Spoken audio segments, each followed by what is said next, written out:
Hey everyone, welcome to another episode of SO NWA, the podcast about serving others in Northwest Arkansas. That's right, everybody. We're your hosts, Enrique and Juan Carlos. We're both proud natives of Northwest Arkansas. Growing up here, we've seen the community evolve, and we're here to share the stories of the people who make it so special.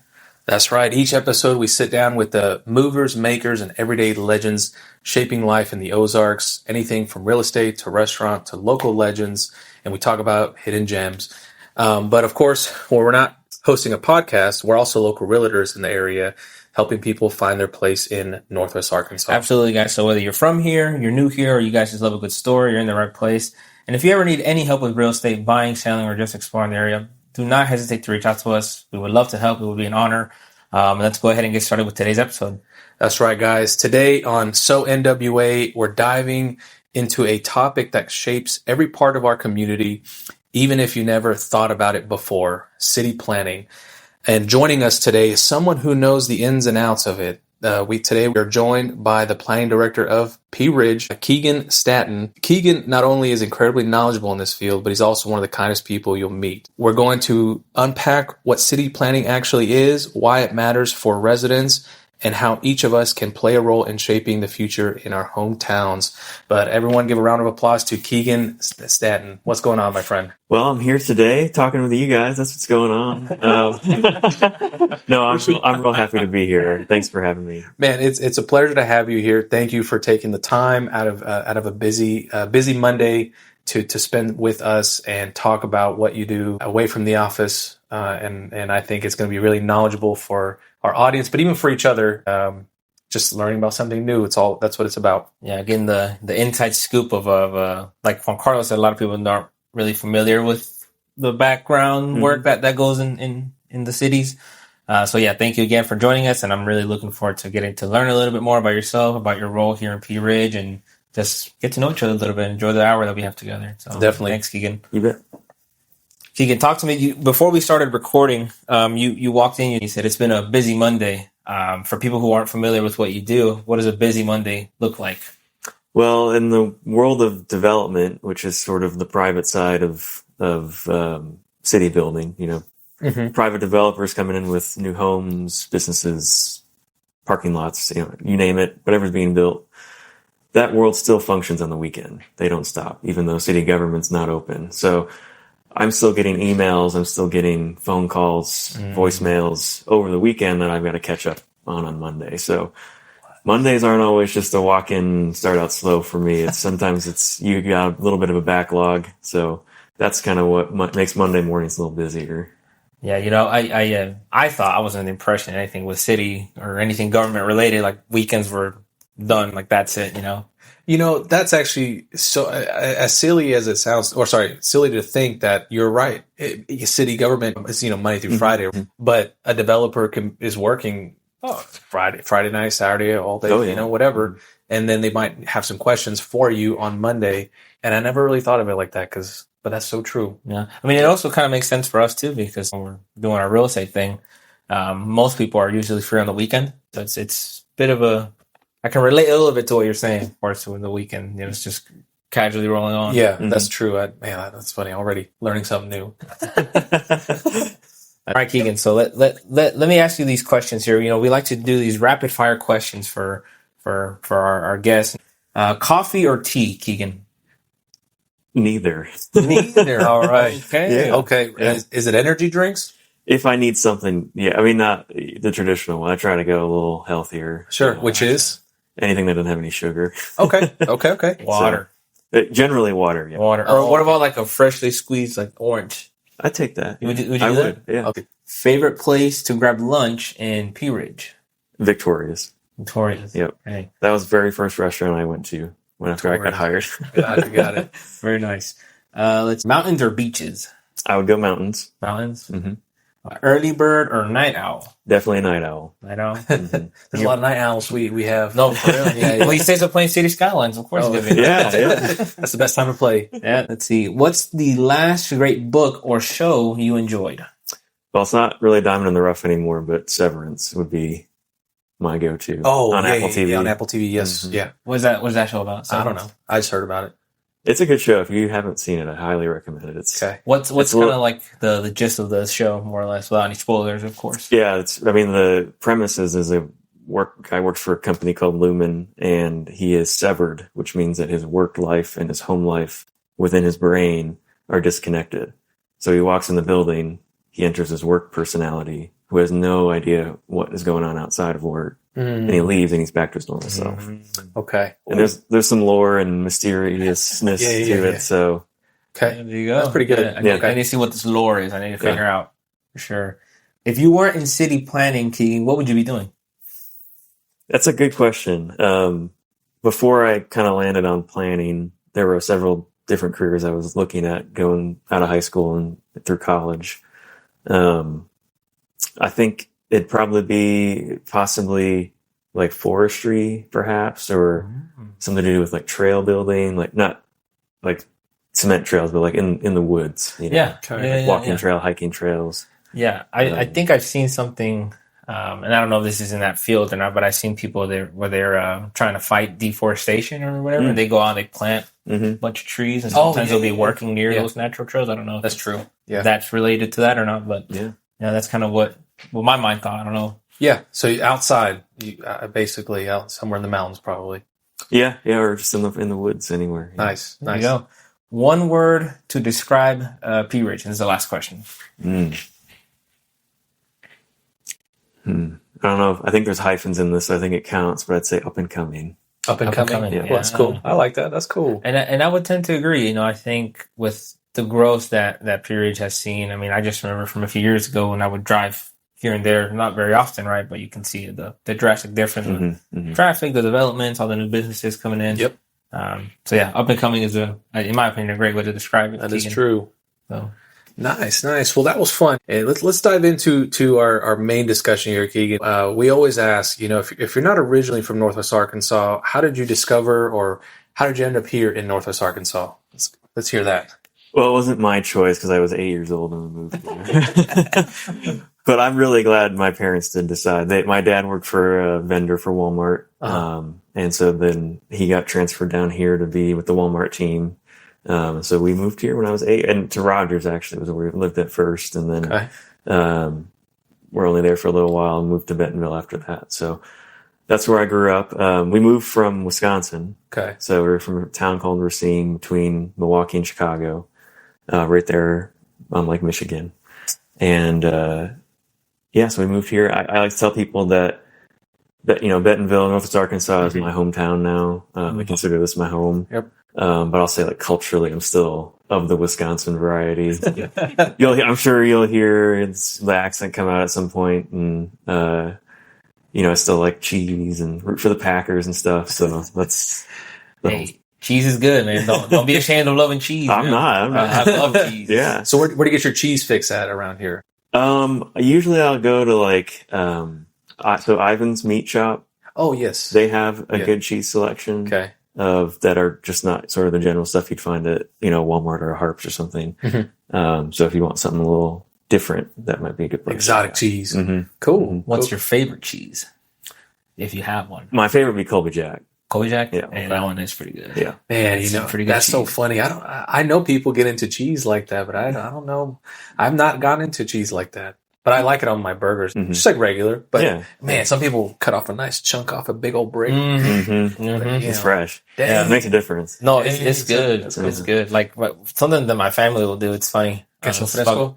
Not necessarily queso fresco, but when some of my family, so we're from Central America, Honduras.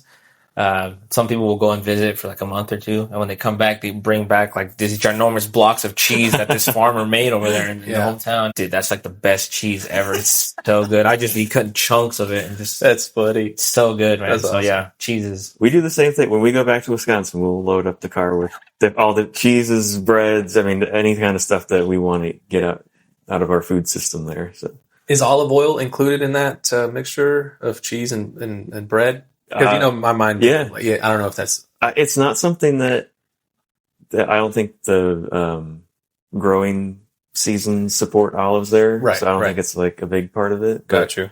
I do like olive oil too. Yeah, I just think of, I don't know, the Tony Soprano with the big old chunk of cheese, putting olive oil all over, salt and pepper. Yeah, there you go. Yeah.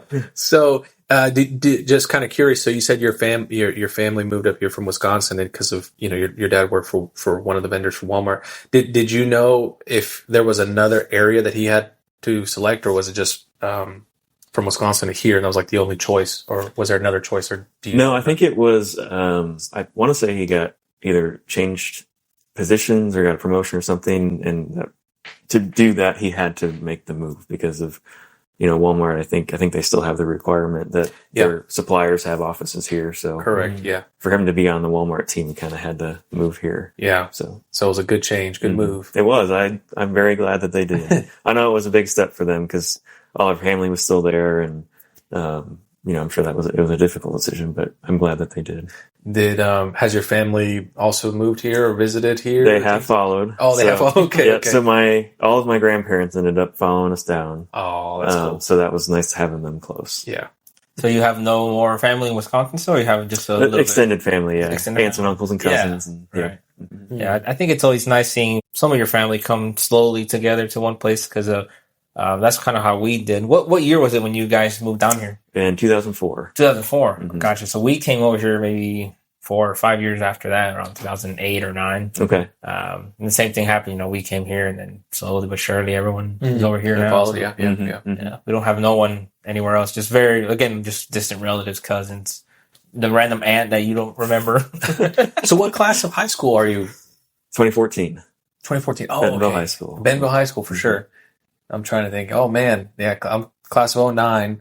So yeah, so you must have been maybe you probably would have been like a 8th grader when I'm a senior. Probably. Yeah. Look at that day.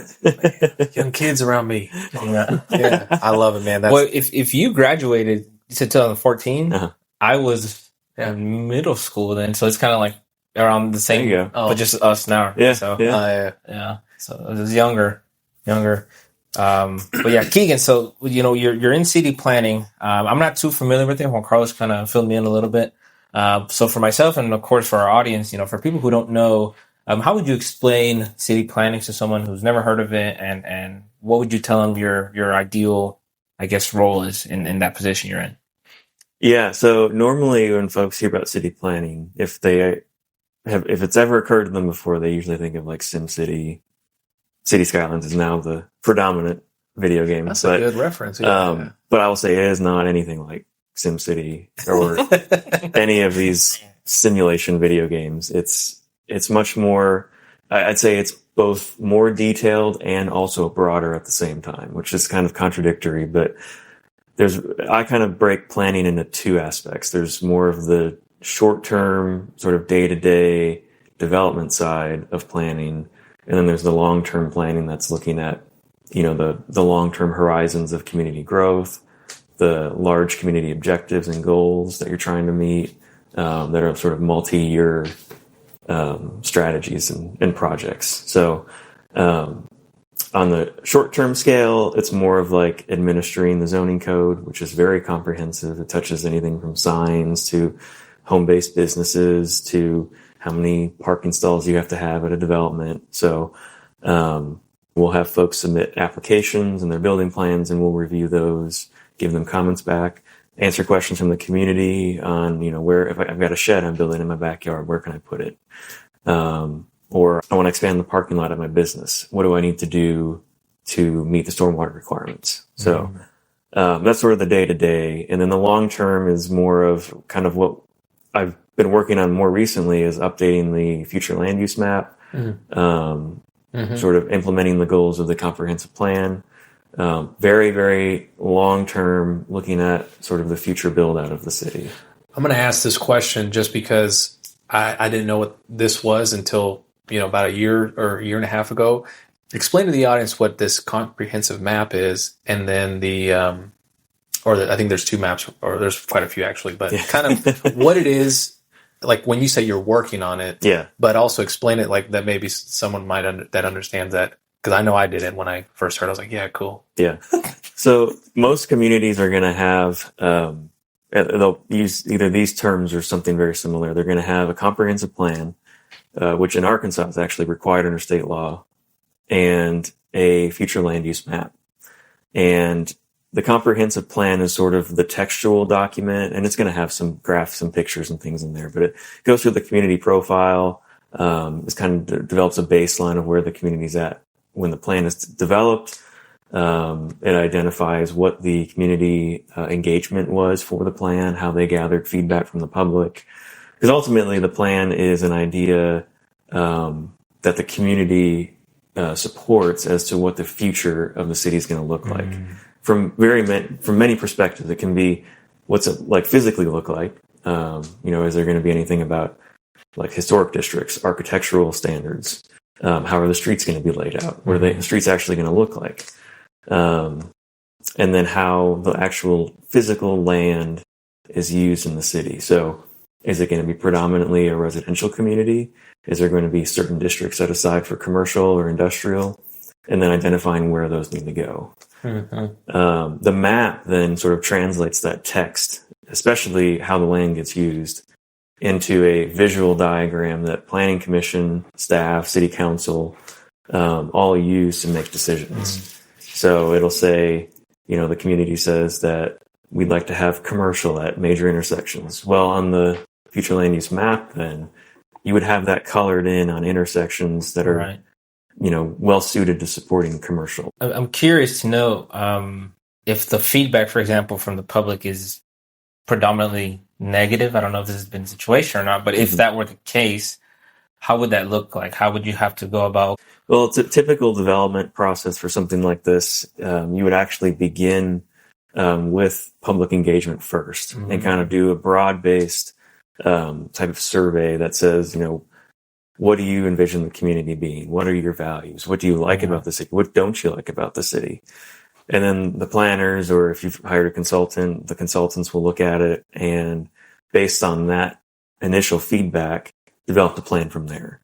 So it's not something that planners are doing in a vacuum and then presenting. Right. It's something that is based on, an original set of public information. Gotcha. So then, in my opinion, I think that kind of helps make the city what the residents and people who are visiting be what they would envision. Yeah. Which is, that's a great way to go about it, of course, because then what if it was reversed and then, hey guys, we're making this humongous 500-story office here, and like, I don't want that in Pea Ridge, Yeah. I'm just assuming. I don't know if that's even going to happen, right? But I like that. I think that's a great way to go about it. And I guess another question I would have is to do with the zoning and the use of the land. How does that, would you say, impact the residents here in Pea Ridge? Well, I think it's an everyday impact. I've heard it said that local government is the most impactful on an everyday person, in an everyday person's life. And I think that's very true with planning and zoning, because what a property is zoned dictates what uses are allowed to go there. So if a property is zoned, for instance, in Pea Ridge, the C2 zoning allows a gas station, which a lot of people don't like. It's convenient. People like the convenience of gas stations, but they don't necessarily want to live by one. So if there's a C2 zone and someone moves into a home next to it, they may not really like to see that a gas station gets developed there. So, right. The other aspect of it is sort of the actual code itself. So there's the zoning district that a property has on the map. And then there's the code that says what can go in that district, and that can change too. In fact, we had one ordinance come through a couple months ago that amended our list of allowable uses. So that's really the concrete piece of it, is the actual text of the code, because that is going to dictate what is actually going into these districts. So it's good to pay attention to both, because they play hand in hand. Right, because otherwise then you're just going to be running into maybe confusion issues and maybe you're not going to know exactly what to do, and then next thing you know, you're running into, I don't know, future issues down the line that maybe could be avoided. Right. Yep. Yeah. What when we talk about city planning, what do you feel is, you talked a little bit about your day-to-day responsibilities, kind of getting back to other developers, but what are some of the day-to-day responsibilities besides that maybe someone may not know that you do? Yeah. It's funny. I've kind of reflected on this probably a couple of years into my career. And when I was growing up, I didn't really know what my dad did. Couldn't understand. He works in supply chain, and all I ever saw him doing, like if he worked from home, if I go to the office with him, was sending emails. Mm-hmm. And so when people would ask me when I was a kid, what's your dad do? And I was like, he sends emails. And it kind of struck me a couple of years ago. I was like, that's what I do. Really, there is a significant portion of my job that is sending emails. And it could be on any topic. And, like I kind of talked about getting back to developers, getting back to citizens too. We get a lot of citizen requests. And a lot of it is just communication, and it's emails, phone calls, having meetings with people. That takes up the majority of the time that I have. Otherwise, like, I said, it's updating the land use plan. So that's something I've kind of got in the background when I'm not answering emails or phone calls. I'm working on that plan, getting it ready to present to the public and to planning commission. Yeah. I can see that. I can see that now, especially when you joined, the City of Pea Ridge. There was definitely an impact made, which was very helpful on our side as planning commissioners. But, what are some everyday things that people don't realize are influenced by city planning? Yeah. Everything is. Everything. Like if you drive down any street, walk down any sidewalk in your city, every bit of that was influenced by city planning, going all the way back to even before city planning was a thing. Somebody had to make that decision about how wide is the sidewalk? Where is the street going? Where is the house going to sit on the land? All of that is today, especially dictated by those zoning codes. But even back before zoning was around, they were basically very early development ordinances that kind of dictated the growth of the city. So all of this, everything that you see in the public realm, in the built environment, is definitely influenced by city planning and from some degree or another. Yeah, it's I guess some people don't really, most people I should say, they don't necessarily realize everything that's going on in the background. They just wake up and go about their day, and then why is this road not wide enough? Yeah. Why are you guys adding a bike lane here? Yeah. I don't think they necessarily realize. Bring roundabouts. Bring more roundabouts. Yeah, no more roundabouts. No, bring. No, not for me. Not for me. But yeah, a lot of people, I think they fail to realize that, I don't know, there's a lot of discussion and a lot of planning behind it. And you mentioned growth. And something we were curious about, and Pea Ridge is known for a smaller town. How do you guys maybe try to balance keeping that small town feel, but also being considerate, of course, of the growth that we're seeing here in Pea Ridge? Yeah, it's very difficult. You can probably look at any other community in Northwest Arkansas, and before they exploded with growth too, they also were a small town. I think before Walmart had their requirement about suppliers coming in, Bentonville was only the size of Centerton or smaller than Centerton is today. And so especially our outlying communities, Pea Ridge, Gentry's, Gravitz, probably Salem Springs to some extent, are historically and even recently a small town.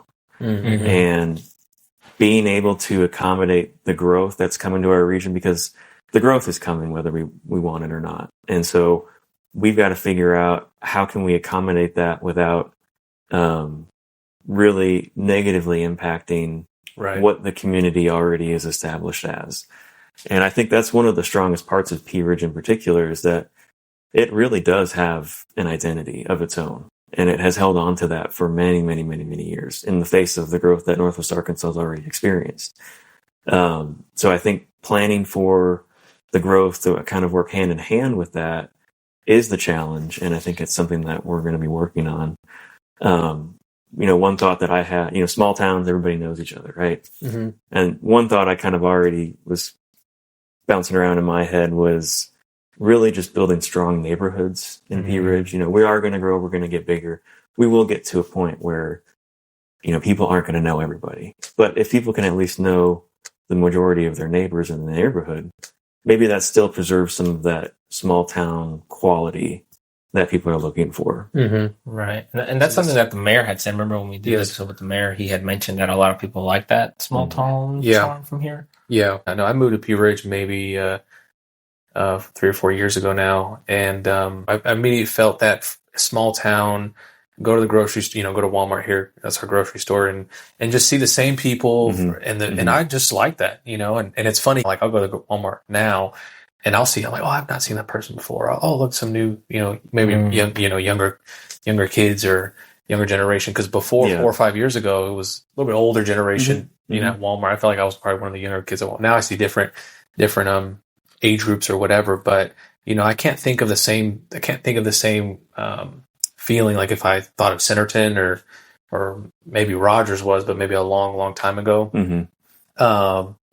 But yeah, I think that's true. And creating those strong neighborhoods I think that's a good way of kind of still creating that small town feel. If we got to know our neighbors or had a reason to, if there was a park in our neighborhood that we can all meet at, now we just know our neighborhood, right? That's something that I think is a good example. Or when you see in movies, I don't know, the neighborhood block parties or something like that. That could be something that you can do with your neighbors in that certain subdivision, I guess. Yeah. Yeah, it's just funny because, some people feel both, feel negatively about it, feel positively about it. Like I remember one time a while ago, I was working part-time at Chick-fil-A, and this lady comes in with her, I think maybe 2 kids, I think is what she had. And this older gentleman, I thought it was her father. They were coming down from Silent Springs because it was the Chick-fil-A right there that can take you to I-49, the one that can take you straight to Tawnytown. I don't know what street that is. And I asked her, I was like, where you guys coming from? You could tell they look more southern, more like working with their hands type of family. Oh, we're coming from Silent Springs. Oh, really? I tell her, man, how do you feel about the growth? You guys are growing a lot. I think it's pretty nice. And she said, oh, I hate it. Yeah. You guys are ruining Silent Springs. And I was like, you guys, I'm just the cashier here. What do you mean, guys? But yeah, some people definitely feel a bit of a ways about it. So I think preserving those small town charm and quality is important, especially for folks like that have only been in the area when they've only had it that experience. And I feel like that's such almost like it's not even a generation thing, but it's maybe the people that are just originally from here or just been here for a lot longer than obviously like myself or other people who are moving to the area. But it seems like and I think the mayor is doing a really good job at this, and he's trying to connect both. Yep. We have the older generation here who's been here for a long time who like this, and that. Now you have the younger kids or younger generation coming in, and what can we do if it's events or like our new, like the sports complex that's coming in the number of years, or the new park that's coming over here as well in front of Amber Coffee. I mean, those are things that can benefit both sides, right? And I think he's doing a great job of that. Yeah. Yeah. I mean, one of the things I know he said several times is for a city, if you're not growing, you're dying. And to a lot of extent, that's true. I mean, you don't have to look outside of our state to see that small towns like Pea Ridge, if you are not growing, you are likely losing population. Rural communities across the United States are hollowing out, and it's something that is incredibly difficult to fix and to have a solution for. So I know the growth is painful and it is coming fast here, but the alternative, I don't know that anybody would like to see either. So that's a good point. Yeah. Yes. It kind of like whenever you hear like stories from for example, old mining towns or something like that. They were mining coal. It was once a thriving city. And the next thing you know, it's slowly dying out and there's not much growth anymore, not much planning or investments going on in the city. And then eventually this once thriving town that people maybe adored and loved, all their heart, it's kind of, just gone. Yeah, that's right. So in part, the growth is good, right? Obviously negatives with everything, of course, but in my opinion, I think that can help, like you said, it'll thrive rather than die. I think that was a good way to put it. Yeah. Quote. I remember when I moved to Pea Ridge and how I got involved. I saw something on Facebook that invited me to, I couldn't even tell you what the event was, but it was at City Hall, and it was talking about how rural cities just die out over time. Exactly what you were saying, that if they're not growing, they're dying. And I never thought of it that way, because originally, I think maybe most of my life I was thinking, oh yeah, I want to live in a city and not have, major commercial or industrial in my city. I just want to live there, and then I want to drive 15 minutes to where I need to go get it and then come back, right?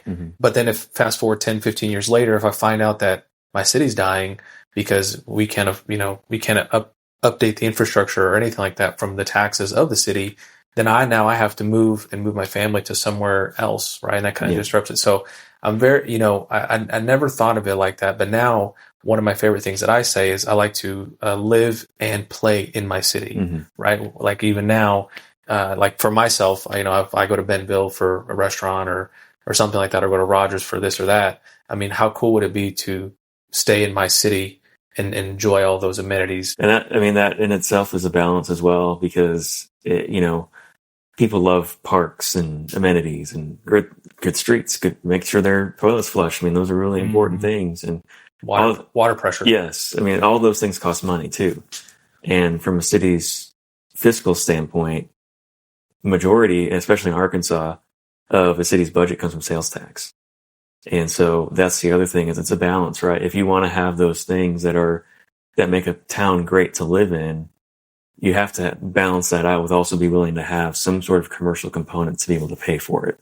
Mm-hmm. Yeah, some sort of trade-off. Right? Yeah. I think it's a good way to view it. I think of also like just a variety of different sales tax, right? From commercial, industrial, residential, things like that. That's kind of how I look at it too.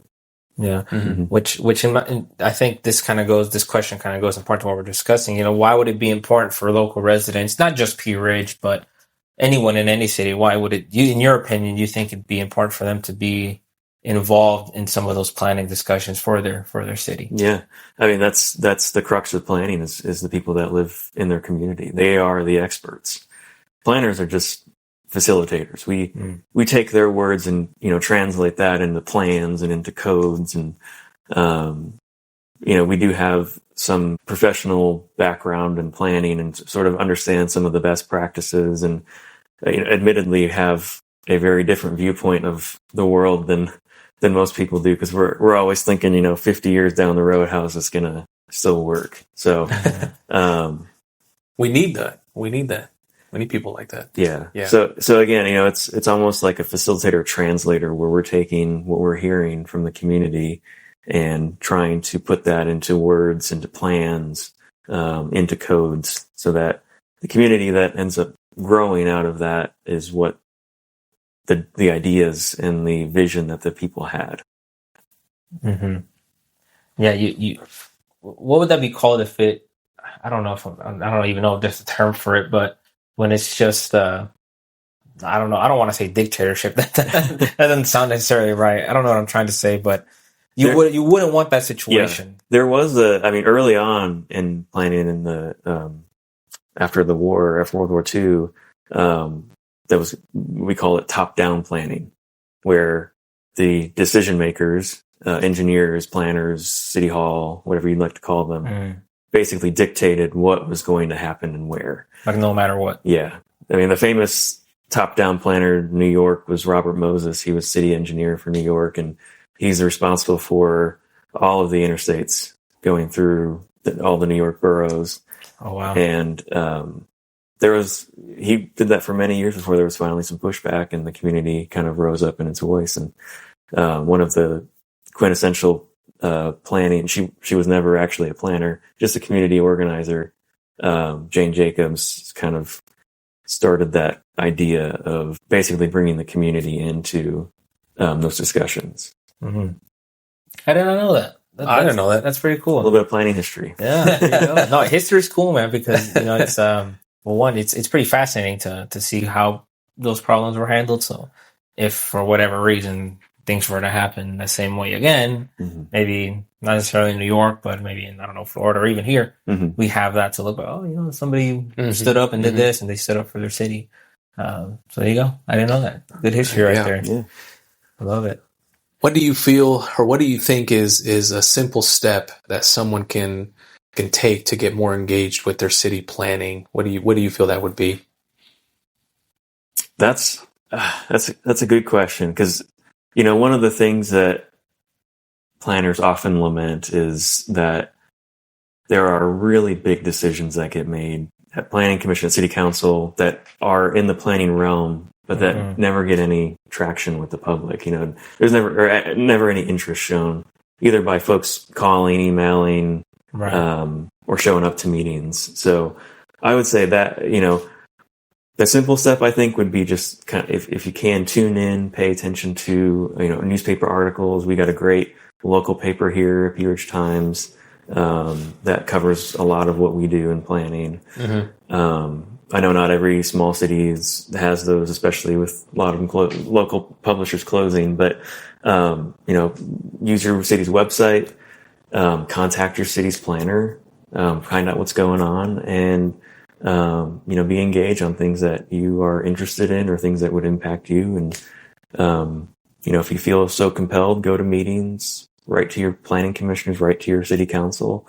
Because a lot of decisions get made without input from the public when there is the opportunity for that. So, right, like when there's that lack of feedback, a decision still has to be made at the end of the day, right? Yeah. But when, regardless of the feedback or not, it's going to happen. So, your advice is basically just say something if you can. Maybe just share your if you're compelled. If it's something on the other side of town that not really too concerned with, I know that it's an extracurricular for most people would be the planning process. So don't, focus on what you can so you don't get burnt out, I'd say. That's a good way of putting it, yeah. Don't get tired of it. It's true. Have you ever gotten, and I don't know if you can share this, have you ever gotten like a, how do I say this? Like a, I don't know if ridiculous is the right word, but maybe like an email or something from somebody that was kind of like, why in the world are you? Yeah. Oh, yeah. Me and anybody else at City Hall, at any of the city halls I've ever worked at, we've all gotten those before. I'm curious what if you could share one maybe from a different city, not even saying the city's name necessarily, but just something that like an email came in and kind of I'm just curious now with that. Yeah. We've gotten handwritten letters that are just, they put a lot of blame on city staff, and this one in particular just used a lot of vulgarities, and it was just, it was, to some extent it was a little entertaining, but, you never want to have that, you can't please everybody, and especially in planning, but you really don't ever want to have anybody get to the point where they feel they have to do something like that. Send a letter that's just very, vulgar or hateful or spiteful. But, a lot of the letters and emails that we do get, a lot of it comes from places of people just not understanding planning in the process, which I absolutely understand. It is not an easy process. And a lot of that just comes from, decades of laws and codes and things just building on one another. And, so I know a lot of people get frustrated with it, but I'll see it as opportunity for folks to kind of be educated and get some, a little bit more comfortable or understanding of the process. For sure. If somebody in Pea Ridge wanted to, and this may be the first time hearing about that, they could send an email. Yeah. Where is this information at? Where can they find it? Where can they kind of look it up to kind of start that, I guess, experience or process of sending something over? Yeah. All of our emails, myself, and our planning commissioners and city council members, their emails are listed on the city's website. So if there's ever a project or rezoning or anything that's coming up on the agenda, feel free to shoot an email to me and our commissioners and council members. They'd love to hear from you. There you go. What was I going to say? Speaking of planning and doing things for the city, are there any upcoming projects that you can discuss with us, share with us, or I don't know, some sort of initiative that you think maybe the residents would be pretty excited about? Well, I can say I'm really excited about the future land use map. I hope that the residents would be excited too. It's, I think, going to be a really good opportunity for us to kind of envision how we want the city to grow, for sure, and to create some engagement and hopefully some buy-in into a future vision for the city. We are definitely right on the cusp of just exploding here in Pea Ridge. And if we don't plan for it now, we want to avoid any bad decisions or bad infrastructure or any of that stuff that can be avoided at all costs. So we really have a good opportunity to build something that really stands out in our region. Do you know if it's going to be a lot of commercial / residential, a mixture of both, or it's always a balance, right? Always you know, balance. and it's always a kind of chicken and egg catch-22 type situation where to get commercial, you've got to have houses. To get houses, you've got to have the amenities. You got to have amenities. You've got to have commercial pay. So it's always just kind of just all in one another. It's always circular. Yeah, you start having too much commercial. Let me make some more houses. Yeah. Oh man, I'm eating another 7 brew. Let's put another one in there. Yeah. As we know, we need another Mexican restaurant here in Pea Ridge. If you could put another Mexican restaurant, what would you put? What would I put? Yeah, like it could be, I don't know, one that we haven't heard of, or maybe one that you have been that's not in Pea Ridge. What would you? I would think something that might be a little different would be. Well, I went to New Mexico years ago, and they had very distinct flavor profile. So something of that kind of variety, I think, would be. Would you say it was more, like, I guess, on the authentic side? Oh yeah. But it wasn't like what I typically had at another place. Yeah, that makes sense. How I don't know my geography. I'm assuming it's like close to the border in New Mexico. I wasn't. It was actually northern New Mexico, but it's still very much that sort of original, for sure, settler kind of feel. It's once you have that one spot where it's so authentic, like it's hard to find anything like that again, man. It's tough. So, well, I know because I know people say a lot about all the Mexican restaurants that Pea Ridge has, but that's why I think something like that would be a little different, So, yeah, the nearest restaurant that we just got. Well, it's not us. It's out Las Tequilas down in Rogers, I guess. Or okay, yeah. A lot of people go there now too. By the 7 Brews. By the 7 Brews. Like when you're leaving out on, is it 94? Yeah, 94. And 62. Yeah. Oh yeah. Okay. Yeah.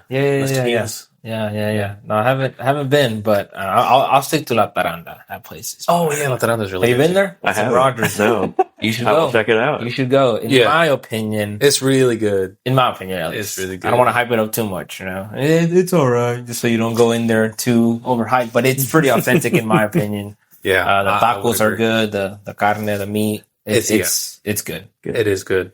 Right there on 8th Street, La Taranda. It's a supermarket. Okay. The very back is where they have the little restaurant. You know the O'Reilly's in Rogers, maybe by the Tyson and Heritage High School. Yes. Yeah. There's a supermarket behind the O'Reilly's, and the restaurant's right behind it, or in it. In the back. Okay. Yeah, so you pass like the meats and cashiers and everything, right? Yeah. You just walk through and there's a Mexican music playing. There's probably a little Mexican kid or Hispanic kid running around. Yeah. So I would go there. I will. Yeah. Very good. Yeah. It's good. Yeah. It's good for sure. Let's see here. I got a question for him. Keegan, you've been in this role for how long? Only 6 months. 6 months. Yeah. 6 months. Yeah. Nice. And we're real busy. Yeah. You have, from what I've seen, you've done a fantastic job. I mean, even in the short amount of time for 6 months, what do you feel has changed since how much Pea Ridge has changed even from 6 months ago to today? And this may include also what's coming in the next 6 months, right? To kind of just broad that question out. Mm-hmm. Yeah. What do you think? I'd say most of the change that I've seen probably isn't visible yet. I think it's more of like structural type change that's happening both inside City Hall, outside City Hall. Just sort of like the mindset of administering a city. I see. And especially from a planning perspective. So I think there's been some changes with that. I think we've got a lot more confidence with city planning in Pea Ridge in particular, and being able to enact the ordinances that we need to really satisfy the goals and objectives of the community. So it's going to take some time and take some work, not only to get those ordinances passed, but also then to see the effect and impact of those ordinances on the built environment. This is definitely a long-term game. It is. Yeah. It is very much so. Yeah. I mean, it might even be something next year. Yeah. Whatever we work on this year, it seems that it'll be a year to 2 years before we kind of see why we did that. Right. I can totally see that when you started 6 months ago to now. Yeah. Very cool. I should ask that earlier, but at least from all the knowledge that you have, it sounds like you have a lot of experience in this field. How did you get to the position you're at now? Where were you before? Were you working with the city before, or how does that work? How did you get to where you're at right now?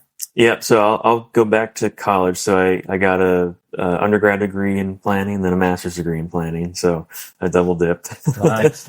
I was really committed. You were all in. I was from day one. And then my wife was going to medical school, so she got in at KCU in Joplin. So we moved to Joplin, and I was able to get a position with the city of Joplin, and was an entry-level planner there for 3 years, doing mostly like land use, running planning commission, and reviewing development. And then had the opportunity to go to City of Bentonville. That had always been a dream of mine, was working for City of Bentonville, which is where I grew up. So I did that for about a little over 2 years, and then joined on the City of Pea Ridge. What title or position did you have in Bentonville? I was senior planner. Okay. So can you tell us like the kind of the structure of how it goes, just average? I know maybe some cities may not have, but just generally kind of what does that look like? So your entry level, or what'd you say? Yeah, it was just a planner. Oh, planner. Okay. Was the original title from Joplin. Okay. Yeah, every city's going to have different terminology and structure, how they go. But typically you'll have the entry level planner. Planner 1 would be another title you'd see. And then you can get to, like say a senior planner, or like planner 3 would probably be similar to that, and the number scheme. And then depending on the size of the city, you might have like a deputy or an assistant director. And then obviously director of planning as well. Got it. Okay. So when you moved from Joplin to, the city of Bentonville, and obviously the title was different, even though it was in the same realm, what did you feel was like one of the big differences between that? I mean, obviously completely different cities. Yes. But, as far as your role, right, you're doing similar things, but I'm just curious, like just name a few that you felt was like, wow, this is only in Bentonville could we, this is happening. What are some of those things? Yeah. When working for Bentonville, it was almost like a fire hose of projects. And I started there. In Joplin, we had our fair share of development too, but it was nowhere near, just what kept hitting in the city of Bentonville. And it was anything from actual things being submitted to very large or even small projects just at a conceptual phase. Bentonville had a much, I'd say, well, not much more, but more detailed set of ordinances as well. They had probably a more in-depth process as well to get approvals. So there was more steps to it. There was more things to keep a detailed eye on. So those were probably the big changes.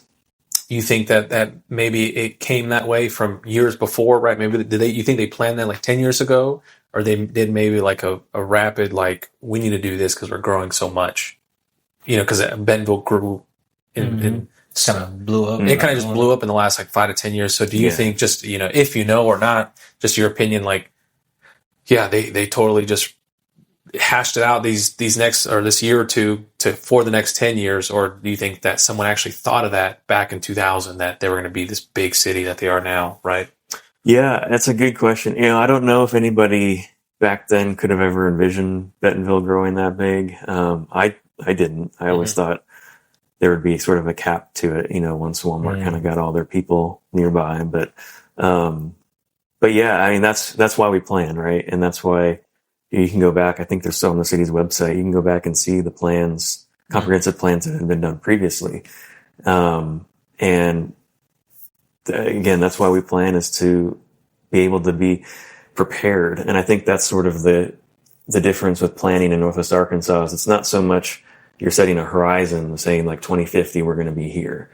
It's happening so fast here that you just want to make sure that you're not overlooking anything, and that for whatever eventuality, you're as prepared as you can be through your ordinances, through your planning documents, through everything.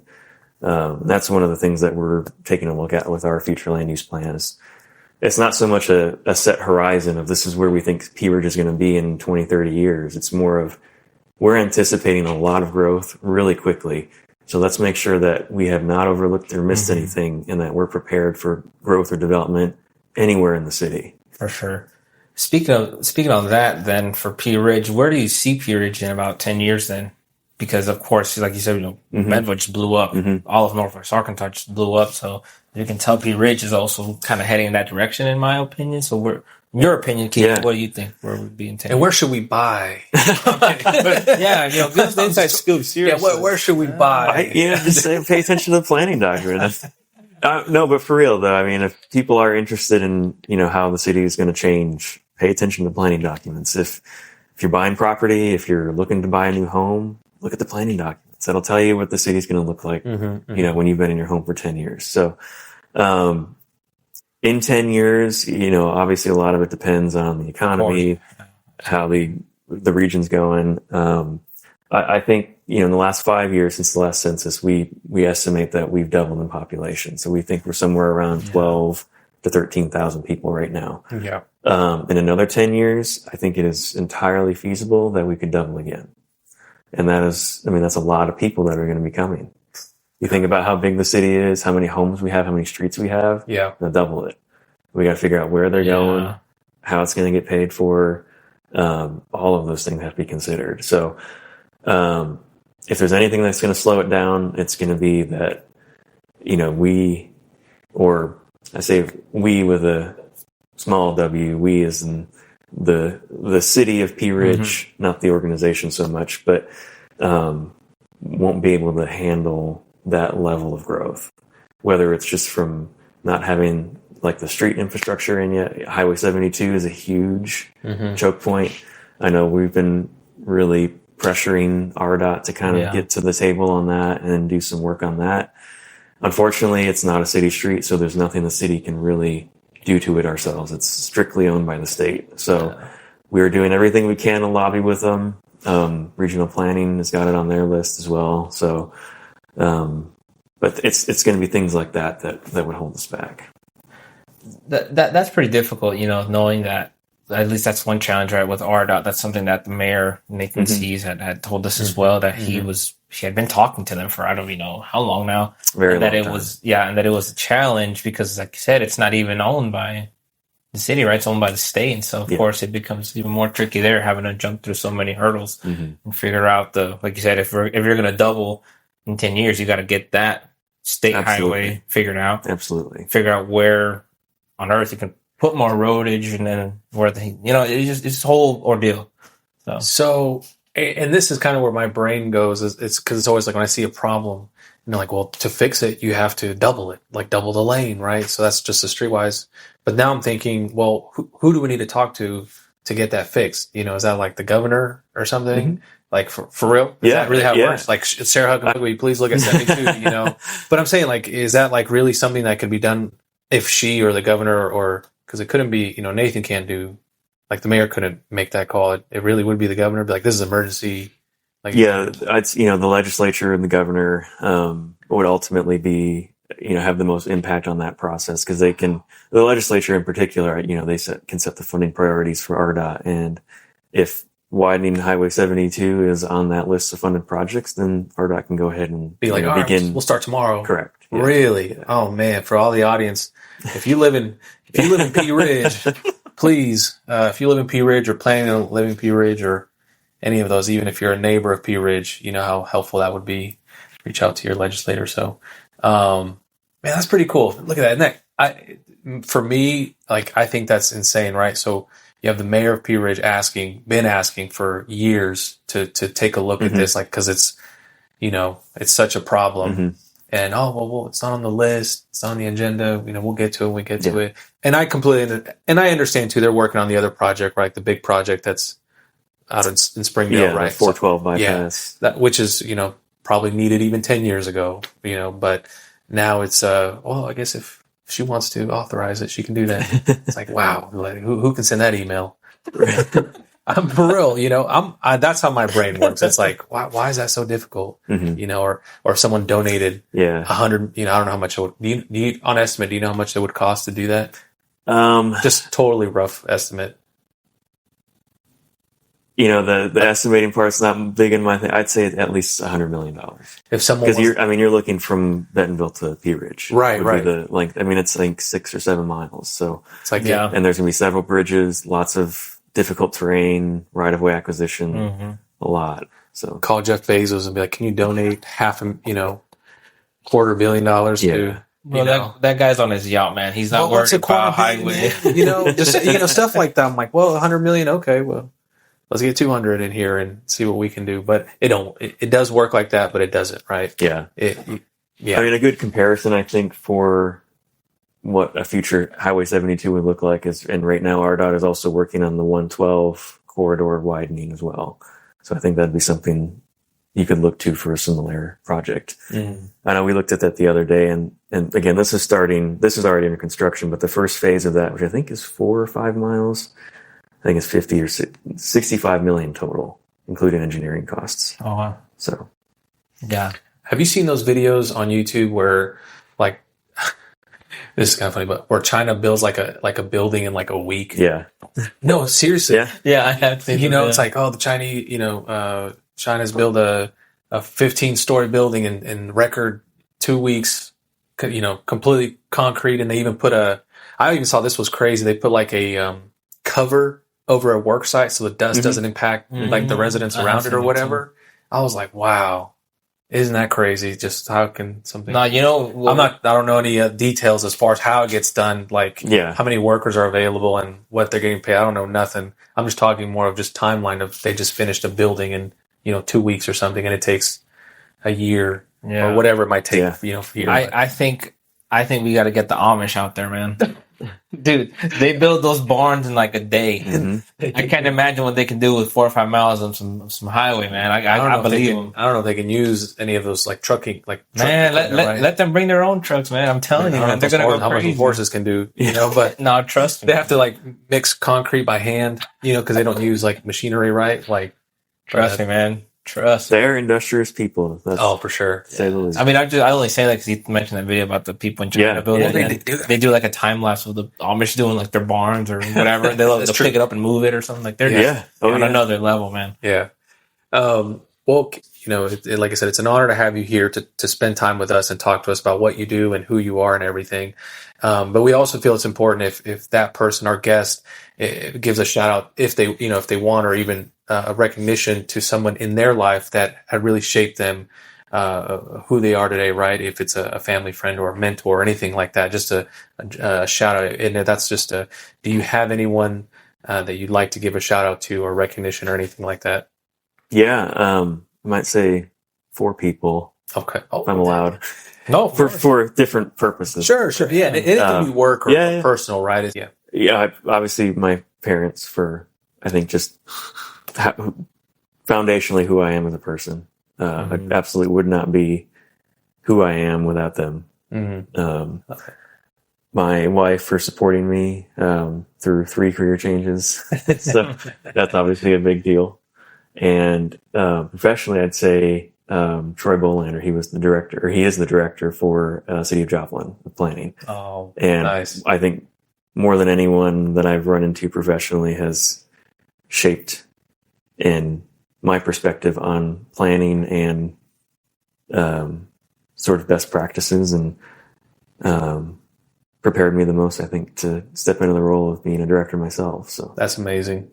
Shout out to that. I love it. Yeah, shout out to everyone. And we just think it's important, because like you said, these people helped you become who you are today, right? Your parents helped you with who you are. Your wife with her support, through the 3 career changes, and then of course a mentor in your field. We always think it's important to give those people that moment of spotlight, because I think without those people in your life, you wouldn't really. This applies to everyone, right? You wouldn't be where you are today. I think so. Yeah. Keegan, thank you for giving that shout out, man. We truly appreciate it. Yeah, I appreciate it. So, and then of course, we're here in Northwest Arkansas. We got to highlight Arkansas. Of course, we have to. All day. We love our area. You grew up in Bentonville. Yep. So, you consider yourself a native now, as do Juan Carlos and I. We've been here for many years. If for whatever reason, that distant aunt in Wisconsin that you've never seen before, she shows up tomorrow, Keegan, where are you taking her for the first time here in Northwest Arkansas? What are you doing? I'm taking her to Hugo's in Pea Ridge. Awesome. It's far and away the best burger that you can have anywhere in this country, but hands down. I like that. Go to order right there, the burger. But how do you get it? How do you get your burger? Medium. There you go. Yep. There you go. So I think medium and medium rare, I think, is the only way I think you can go with beef for sure. Yeah. Got it. Well, shout out Hugo's, man. Hugo's good. And then any hidden gems that maybe some people wouldn't know about.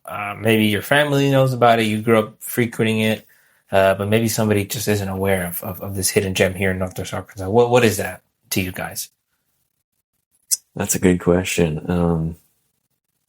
There's not much that's hidden in Northwest Arkansas anymore. That is true. That is true. For a long time, it felt like all of Northwest Arkansas was a hidden gem, but I don't think that's the case anymore. True. That is true. I did feel that way when I was growing up here, in those years. I was like, no one come here, please. Yeah. I remember we went to go visit family one time in New Jersey, and I think my dad had seen a friend he hadn't seen in a long time. Like, hey, where'd you guys move to? Oh, we went to Arkansas. Arkansas? What are you doing out there? There's nothing out there. Yeah. But people don't realize, right? Yeah. Northwest Arkansas is its own kind of unique faction. Growing up for many years, I was just like, when I lived in California, I'd say, oh, I'm from Arkansas. Like, oh, what do you guys, ride horses out in Arkansas? I was like, I didn't know what to say because it was really strange. I was like, yeah. And I was like, no. Oh, you guys even had McDonald's out there? What? It's like, whoa, I don't know, man. It's like, it's not like a third world country or anything. No, right? Man. And it kind of, I don't, it was like joking in a way, but it was like, and then after a while, I used to be like, yeah, and we wake up and smoke cigars. I shoot my gun in the air a few times. I have breakfast. I gotta roll my own cigarettes, man. Yeah. It's like, what the heck? But yeah, no. But so what do you think is one of these hidden gems in there? And it can even be your personal hidden gem. You're like, me and my wife, we go here. What is it? I would say, and this probably isn't a hidden gem to the mountain biking community, but there is a trail in Bentonville off of Northeast A. Don't remember the name of it, but it will lead you to a golden statue of a Buddha. Just in the middle of the woods. I didn't know that. For real. That is a hidden gem. I did not know that. Yep. Yeah, that's a hidden gem. There you go. So, very nice. How big is the statue, would you say? It's fairly sizable. I mean, it's probably 3 feet maybe tall. Oh yeah. So yeah. I'm gonna go find it. Right, Bentonville, Golden Buddha. It's not far from the castle. So but it's on the other side of it. Okay, so I know where the castle is. Yeah. Okay, cool, man. Yeah, there you go. All right. So Keegan, where on the weekends, or you take your wife out, what's one of your favorite Northwest Arkansas spots? Restaurant, coffee shop, brewery. What do you think? Gosh, there's several. Yeah. We did a few. Yeah. We've done we have passports from I think it's the Fayetteville Chamber that does the ale trail. Oh. And so there are several good breweries on that. In the Benton County side, there would be New Province Brewing, Bentonville Brewing.